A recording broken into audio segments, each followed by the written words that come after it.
পক্ষ থেকে তিনাদেরকে হার্দিক অভিনন্দন। ভাই ক্যামেরাটা যাচ্ছে তো, 4-5 বছর ধরে আমি এখানে খেলা করছি। একবার আমরা রানার্সও হয়েছি, কিন্তু একটা চ্যাম্পিয়ন হওয়ার অনুভূতি তো আলাদাই হয়। এই বছর চ্যাম্পিয়ন হয়ে খুবই ভালো লাগছে। তো আজকে ফাইনাল ম্যাচের ক্রেডিট কাদের কাদের দিতে চাইছো? আমার প্রত্যেকটা টিম মেম্বারকে, কিপিং থেকে আরম্ভ করে, বোলিং থেকে আরম্ভ করে, ব্যাটিং থেকে আরম্ভ করে প্রত্যেকটা টিম মেম্বার তাদের নিজেদের 100% দিয়েছে বলে আজকে আমরা ম্যাচটা জিততে পেরেছি। তো প্রথমে 1-11 প্রথমে ব্যাট করে 199 রানের লক্ষ্যমাত্রা দিয়েছিল, তখন কি মনে হচ্ছিল সেকেন্ড ইনিংসে ব্যাট করতে নামার সময়? অ্যাকচুয়ালি ওদের সাথে আমাদের অলরেডি দুবার খেলা হয়েছে। একবার ওরা 196 সামথিং করেছিল, যেটা আমরা দুবার আগে তাকে তুলে দিয়েছিলাম, আর একবার ওরা 2-4 এরকম 224 মতো করেছিল, সেটা আমরা দুবার তাকে তুলে দিয়েছিলাম। তো আমাদের কনফিডেন্স ছিল যে আমরা 14 ওভারের মধ্যে 199 রানে চেস করে ফেলবো। তো অভিনন্দন, কংগ্রেচুলেশন প্রদান করা হবে রিয়ান ফাইটারের অধিনায়কের হাতে। আমরা সভাবেশনের কর্ণধারকে আমি ডেকে নেব এবং যুবর সভাপতি মুরসালিম শেখকে আমি ডেকে নেব প্রতীকী চেকটাকে দেওয়ার জন্য। রুদ্রদা আপনি আসুন please.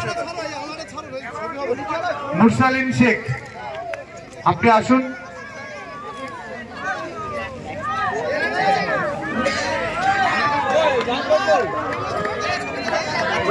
Champion team Riyan fighters, তাদের হাতে নগদ 1,01,000 টাকার চেক তুলে প্রদান করা হলো জম্পুকুল জনকল্যাণ সমিতির পক্ষ থেকে। এবার তাদের হাতে চ্যাম্পিয়ন ট্রফিটা আমরা তুলে দেবো। কাজলদা নাম ঘোষণা করবে। মুরসালিম শেখ আছেন এখানে? চ্যাম্পিয়ন ট্রফিটা তুলে দেবেন নদিয়া জেলা পরিষদের সদস্য তথা আপনাদের অত্যন্ত প্রিয় মানুষ, যদিও আমার বাবা বলে আমি গর্ব করি, ফাইটার্স।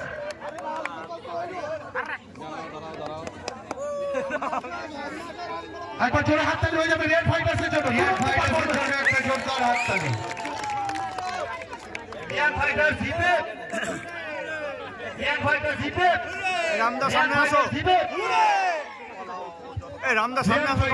আমরা রিয়ান ফাইটার্সের ক্যাপ্টেন, আমরা ওনার কাছে 1 মিনিট অনুরোধ করব। 1 মিনিট আমাদের এই মঞ্চটা একটু ছেড়ে দিতে হবে, কারণ আমাদের যে সকল ছেলেরা, কমিটির ছেলেরা আপনার সঙ্গে এবং সাবধামের সঙ্গে একটু আমরা একটা ফটো সেশন করব।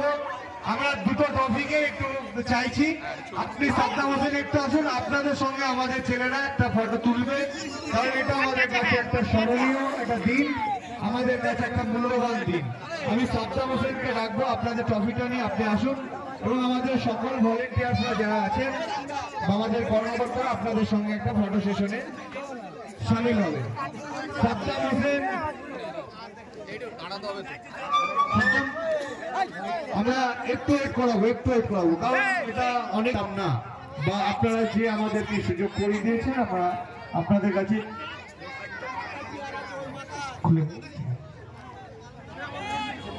সাবধান। আমি একটু অনুরোধ করবো, আমাদের কমিটির তো একটা স্বপ্ন আছে, একটা শখ আছে ছবি তোলার জন্য, ঠিক আছে? আমি রামগোপাল দাকে বলবো, রুদ্রদাকে বলবো এবং সাবধাম হোসেনের আর একজন যদি কোনো সদস্য উনি বেছে নেবেন, কারণ আমরা দুটো করে টিমের সদস্যকে আমরা মনোনীত করব। আমাদের যারা কমিটির ছেলেরা আছে তাদের সঙ্গে একটু সহযোগিতার হাত বাড়িয়ে দিতে হবে, কারণ তারা একটা বিশেষ ঘোষণা, কারণ ডাউরিয়ানের যিনি ক্যাপ্টেন, সেই ক্যাপ্টেনের আগামীকাল থেকে বিয়ে, আপনারা সবাই যাবেন, কারণ বউ ভাতের দিন গেলে কোনো অসুবিধা নেই।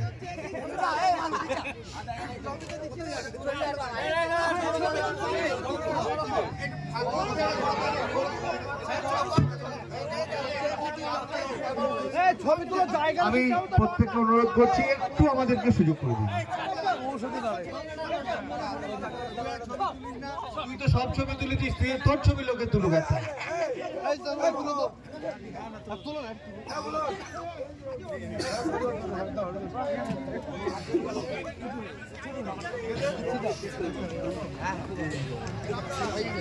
আমি একটু দুটো ক্যাপ্টেনের সঙ্গে একটু শেয়ার করবো।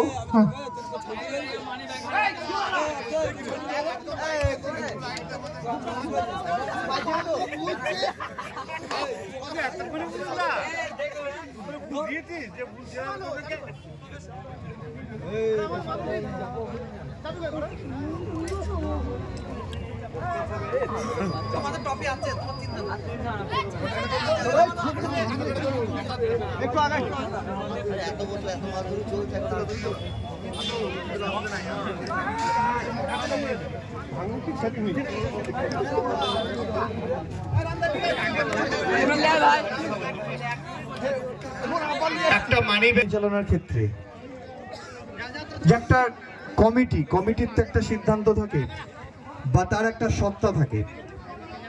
আজকে আপনারা ফাইনালে উঠেছেন কারণ আরো 6টা দল হয়তো বা তারা পিছিয়ে পড়েছেন, কেন খেলাধুলায় মানে কি বলুন তো, প্রতিযোগিতার নামই জীবন নয়, সহযোগিতার নামই জীবন। তা একটা কথা আমি জিজ্ঞেস করব, আমাদের ডিপিএল কে নিয়ে অনেকে হয়তো বা কেউ বা কারা কালিমালিপ্ত করার চেষ্টা করেছিল যে কমিটির টিম আছে। আমি কিন্তু এই মাঠে মাইক্রোফোন ধরে আমি কিন্তু বলেছিলাম কমিটির কোনো নির্দিষ্ট কোনো টিম নেই, কারণ আমি যখন দেখেছি কোনো ডিসিশন নিতে হয়তো বা কোনো বিলম্ব হচ্ছে, আমি নিজে মাঠে নেমেছি এবং আম্পায়ারদের সিদ্ধান্ত নিয়েছি এবং কমিটির একটা সিদ্ধান্ত থাকে সেটা নেয়। তো সেই ক্ষেত্রে আপনাদের কি ভূমিকা মানে মনে হয়েছিল যে কমিটি কি মানে কমিটির কি নিরপেক্ষতার কোনো প্রশ্ন ছিল? একদমই কমিটি নিরপেক্ষ ছিল, কেননা জন্টু ভাই ছিল, জার্জিস ছিল, আমরা প্রত্যেককেই বহু বছর ধরে দেখছি, তুমি ছিলে এবছর, আমাদের কোনো ডাউট ছিল না এই নিয়ে। আচ্ছা, যে হাজার হাজার দর্শক, যে এত দর্শক আপনাদের খেলা দেখবে, আপনারা কি কখনো ভেবেছিলেন?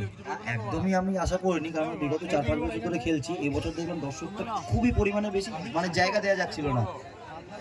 হ্যাঁ একদম, আর এগেইনস্টে সাদ্দাম ভাইকে পেয়েছি তার উপর। তা সত্ত্বেও যেটা আমাদের সব থেকে বড় যে মানুষের ভালোবাসা, তথাপি কালীগঞ্জে অনেক বড় টুর্নামেন্ট হয়, আমরা হয়তো তাদের তুলনায় একটু হলো মানে নগণ্য।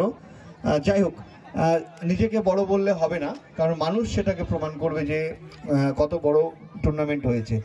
আপনারা নিশ্চয় আগামী দিনে এই ডিপিএল কমিটিকে নিশ্চয় সহযোগিতা করবেন 2025-এ যে আমাদের মেগা টুর্নামেন্ট হবে ফাইনাল। একদমই তোমরা যেটা করছো সেটা মানে গোটা পশ্চিমবঙ্গের জন্য না, তোমরা শুধু নিজেদের এলাকাদের জন্য করছো, মানে যারা একদম আমাদের মতো বলুক বা যারা খেলে বেড়ায় সেসব ছেলেগুলো ছাড়াও যারা আরও লোকাল যারা খেলতে ভালো পারে, এটা তাদের জন্য কিন্তু ভালো পরিবেশ, তাদের জন্য যে এই স্টেপটা তোমরা নিয়েছো এটা অনেক বড় মাপের স্টেপ।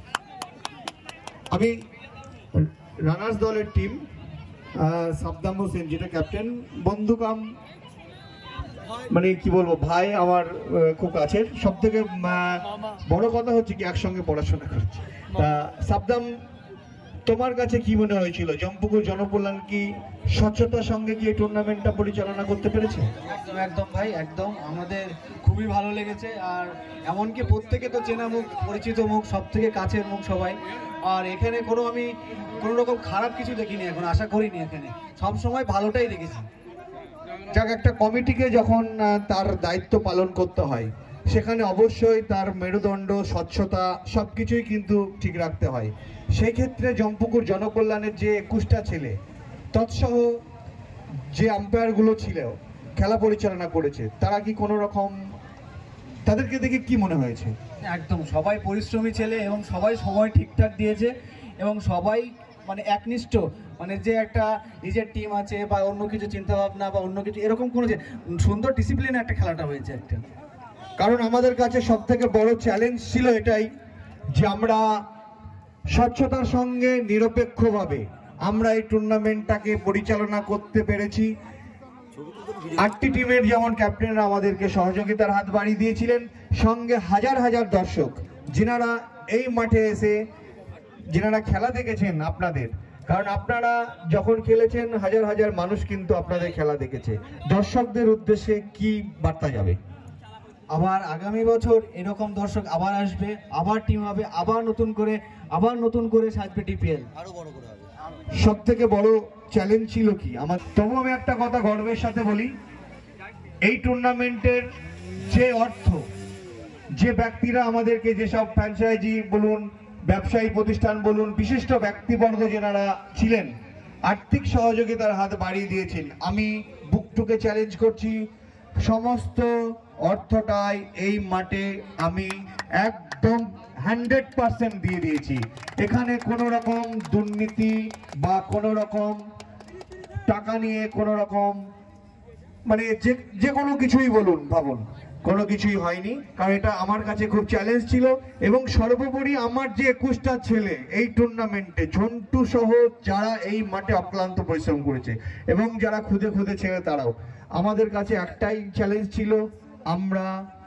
আমার অনেক কমিটির ছেলে কিন্তু এখানে বিভিন্ন দলে কিন্তু করেছে, মানে তারা খেলেছে, কিন্তু আমি কি বলেছিলাম যেদিন নিলাম হয়েছিল সেদিন আমি বলেছিলাম আমার কোনো ব্যক্তিগত টিম নাই, কমিটির কোনো ব্যক্তিগত টিম নাই, কারণ কমিটির কোনো ব্যক্তিগত টিম থাকবে না। আমি আগেই ঘোষণা, প্লেয়ার খেলতেই পারে যে কেউ, কারণ তারা প্লেয়ার, তারা যে কোনো দলের।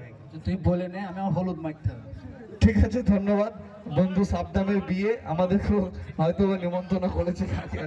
যাক, রামগোপাল দা, আমি আপনাকে আর একটা প্রশ্ন করব, যে এই মাটিয়ারির যে দর্শক, তাছাড়াও আপনাদের 18 কিলোমিটার দূর থেকে আসতে হয়, এই যে দেবগ্রামের মানুষের কতটা ভালোবাসা পেয়েছেন? প্রচন্ড। আজকে আমি দর্শক দেখে খুবই খুশি।